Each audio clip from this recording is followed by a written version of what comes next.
Bonjour à tous et bienvenue encore dans cette méditation quotidienne.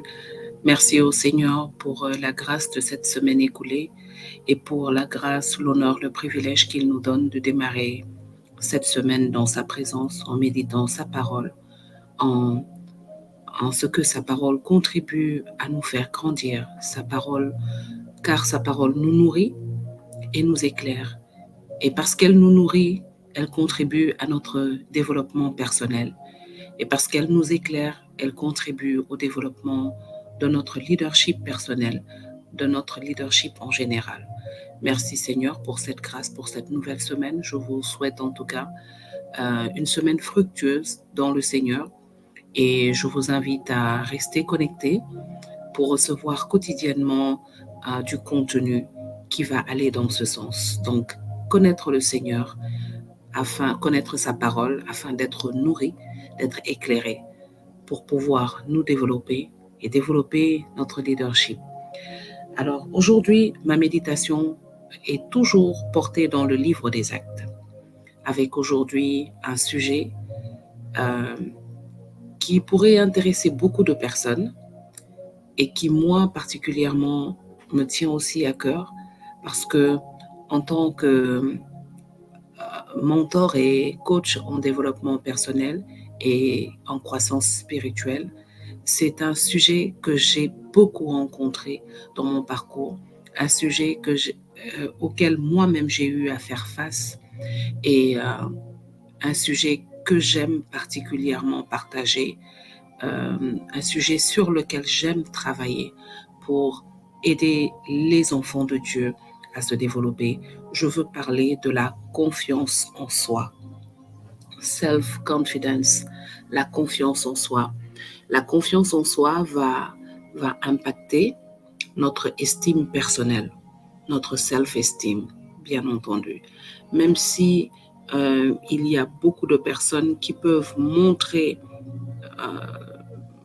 peut-être parfois une certaine assurance, beaucoup de personnes souffrent de confiance en elles et lorsqu'on a on a un manque de confiance, c'est parce qu'il y a un manque d'estime de soi quelque part, un manque de connaissance de soi.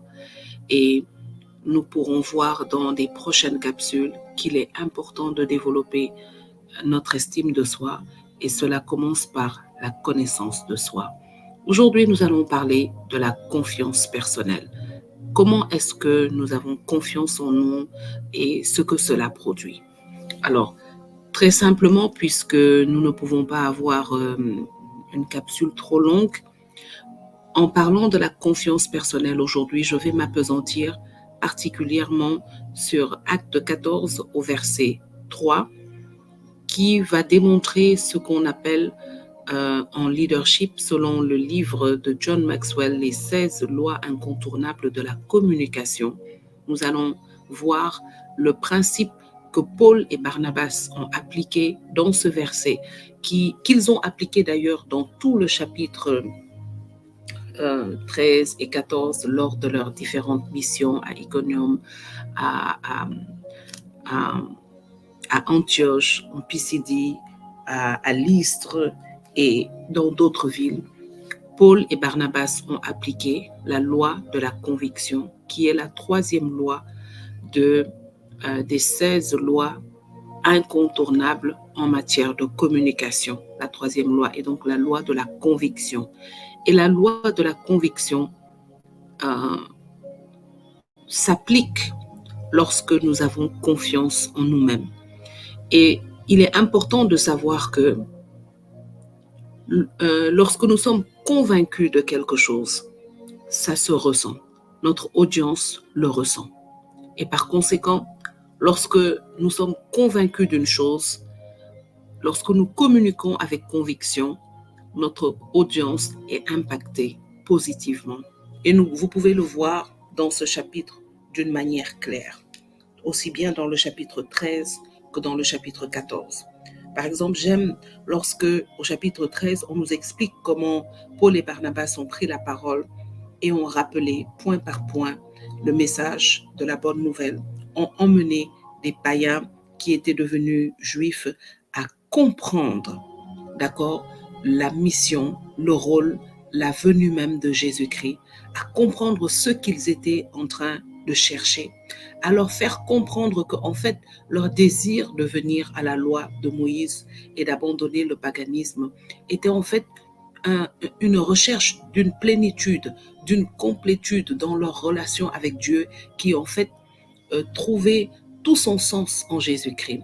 Et la parole va nous dire comment le peuple va être touché par ce message, au point que, on va dire au chapitre 13, au verset 44, au point que la parole va dire au verset 44 du chapitre 13 du livre des Actes que le sabbat suivant, presque toute la ville se rassembla pour écouter la parole du Seigneur. Presque toute la ville. Je ne sais pas dans quelle ville tu te trouves pendant que tu es en train d'écouter ce message, mais imagine la ville dans laquelle tu es. Si par exemple, il ne restait que les personnes qui ne pouvaient pas bouger, qui étaient malades ou qui étaient trop vieilles pour pouvoir sortir, imagine-toi que tout le reste de cette ville se rassemble à un endroit pour écouter la parole de Dieu. Alléluia. Presque toute la ville se rassembla pour écouter la parole du Seigneur. Et en voyant, au verset 45, il dit, en voyant tant de monde, les Juifs furent remplis de jalousie et se mirent à contredire Paul et à l'injurier. Tellement le mouvement qu'ils ont créé était tellement impressionnant que les Juifs en ont été jaloux et qu'ils ont commencé à mettre en place des stratégies pour arrêter Paul. Et s'ils l'ont fait, c'est parce s'ils étaient jaloux, c'est parce qu'ils se sont demandé comment ça se fait que depuis le temps que nous sommes ici et que nous annonçons la parole selon la loi de Moïse, il n'y a jamais eu autant de monde qui soit venu. Mais la parole dit que presque toute la ville était venue, c'est-à-dire de sabbat en sabbat, de dimanche bon, dans le temps c'était encore le samedi ou le dimanche. En tout cas, chaque jour du Seigneur, les hommes se réunissaient à la synagogue et chaque jour il y en avait davantage, au point qu'à un moment donné, c'était presque toute la ville qui venait écouter. Pourquoi? Parce que Paul et Barnabas parlaient avec conviction. Et s'ils parlaient avec conviction, c'est parce qu'ils avaient confiance en eux. John Maxwell dit dans cette loi de la conviction que avoir de la conviction peut changer notre vie. Lorsque nous avons de la conviction, cela transforme notre vie. Mais lorsque nous communiquons avec conviction, cela change la vie des autres. Cela transforme la vie des autres. Donc, avoir de la conviction change notre propre vie. On se sent mieux, on a plus d'assurance, on a plus confiance en nous-mêmes. D'accord? Et lorsque nous communiquons avec conviction, là maintenant, nous sommes capables de changer la vie des autres, de transformer la vie des autres. Alors, peut-être quelqu'un va me demander, mais donc c'est quoi véritablement la conviction? La conviction, c'est ce en quoi tu crois tellement que tu sais que tu ne peux pas vivre sans et pour laquelle tu serais prêt à mourir. Pour Paul et Barnabas, c'était la vérité de Jésus-Christ de Nazareth, la bonne nouvelle du salut qui devait être répandue dans le monde entier. Ils y croyaient tellement et ils croyaient fermement qu'ils étaient les envoyés, comme Jésus leur avait dit de cette parole. Ils avaient cette assurance. La preuve, c'est que plusieurs fois dans ces chapitres, ils vont s'adresser à la foule en disant « Et nous sommes ceux à qui cette parole a été confiée. Et nous sommes ceux qui venons vous annoncer cette parole. » Ils parlaient au peuple avec un oui, avec un nous inclusif, en disant que nous sommes ceux qui avons reçu cette parole. Nous sommes les dépositaires de cette grâce. Nous sommes ceux à qui ce salut a été adressé. Nous sommes. Donc, ils parlaient d'une manière inclusive. Ils communiquaient cette conviction au peuple. Pourquoi? Parce qu'ils avaient confiance en eux. Parce qu'ils avaient confiance en eux. La conviction apporte de la confiance en soi. Donc, si tu écoutes cette capsule et que tu as toujours eu des difficultés à avoir confiance en toi, sache qu'il faut que tu développes ta conviction. Quelles sont les choses auxquelles tu crois? Quelles sont les valeurs avec lesquelles tu ne peux pas vivre sans? Quelles sont ces valeurs, ces choses auxquelles tu crois au point que tu ne peux vivre sans et au point où tu peux mourir pour? Développe ces choses en espérant que ces choses sont basées sur la vérité de la parole de Dieu. Plus tu vas être convaincu de ce que Dieu dit de toi, de ce que Dieu pense de toi, du plan de Dieu pour toi, plus cela va augmenter ton assurance personnelle. Bien entendu, les personnes ont traversé des traumas différents et peuvent avoir des difficultés. Certaines personnes peuvent avoir des difficultés à pouvoir arriver à ce point de confiance en soi, de confiance personnelle, plus que d'autres. D'autres peuvent y arriver plus facilement, d'autres auront probablement besoin d'aide, besoin de coaching, de mentorat pour pouvoir y arriver. D'autres pourront y arriver simplement en faisant cet exercice, chacun selon ce qu'il a traversé dans la vie, chacun selon ses capacités, mais travailler à notre conviction. Plus nous développons notre conviction, ce que nous aimons, ce que nous croyons, plus cela va développer notre confiance en nous-mêmes et plus cela va nous donner de pouvoir impacter les autres. Alors, il faut savoir que la conviction va produire la confiance en nous-mêmes, mais la conviction commence aussi par la confiance. D'accord? Elle produit de la confiance personnelle et elle commence aussi par la confiance personnelle. C'est-à-dire, plus nous, nous sommes convaincus d'une chose, plus cela nous donne de l'assurance. Et plus nous avons de l'assurance, plus nous continuons à être convaincus de ce en quoi nous croyons. Nous grandissons en cette chose, notre conviction grandit. Au chapitre 14, au verset 3, la Bible nous dit que Paul et Barnabas avaient rencontré de fortes oppositions dans les villes dans lesquelles ils étaient passés pour annoncer la parole, tellement la foule était touchée et les suivait, les écoutait, que les Juifs avaient mis en place des stratégies. Ils avaient même incité des personnes religieuses dans ces villes pour fomenter des complots contre Paul et Barnabas. Mais la Bible nous dit au chapitre 14, au verset 3, que néanmoins, Paul et Barnabas avaient prolongé leur séjour dans ces villes-là. Ils n'étaient pas déboutés, ils n'étaient pas secoués, ils n'étaient pas affectés par les complots des méchantes personnes contre eux. Pourquoi? Parce qu'ils avaient de l'assurance en eux-mêmes. Pourquoi? Parce qu'ils étaient convaincus de leur message. Et plus ils avaient de l'assurance en eux, plus leur message était convaincant.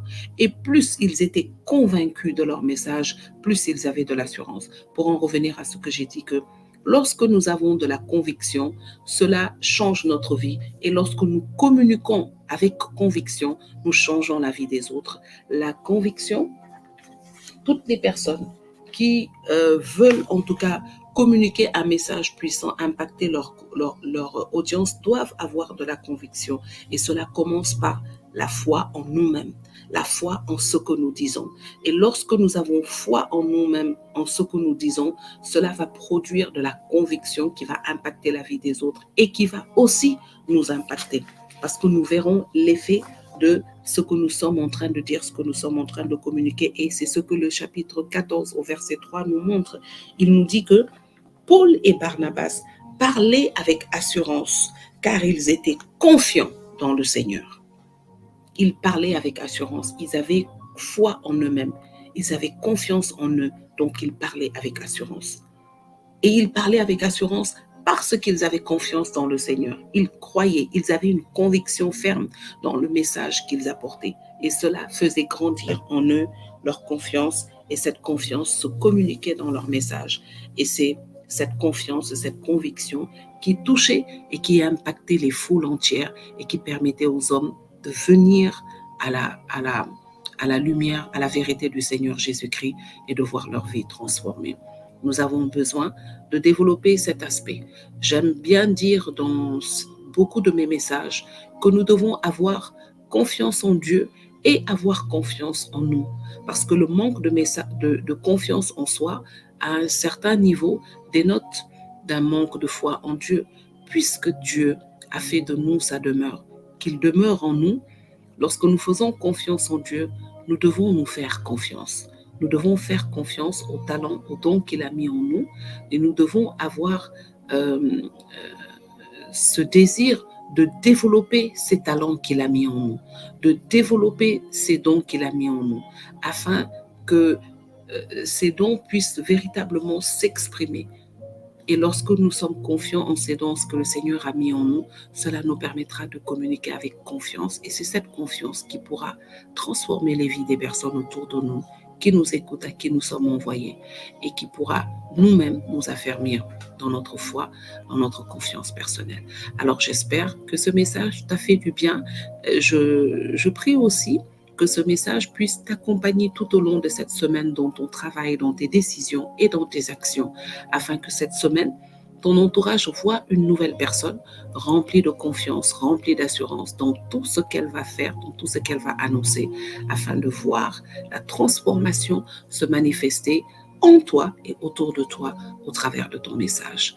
Alors je t'invite à partager cette capsule si elle t'a fait du bien, de ne pas hésiter à liker la vidéo, à nous laisser un commentaire constructif et à t'abonner à la chaîne pour continuer de recevoir les notifications de nouveaux contenus. D'ici là, je vous souhaite de passer une excellente journée, un bon dimanche et une excellente semaine. Que le Seigneur vous bénisse.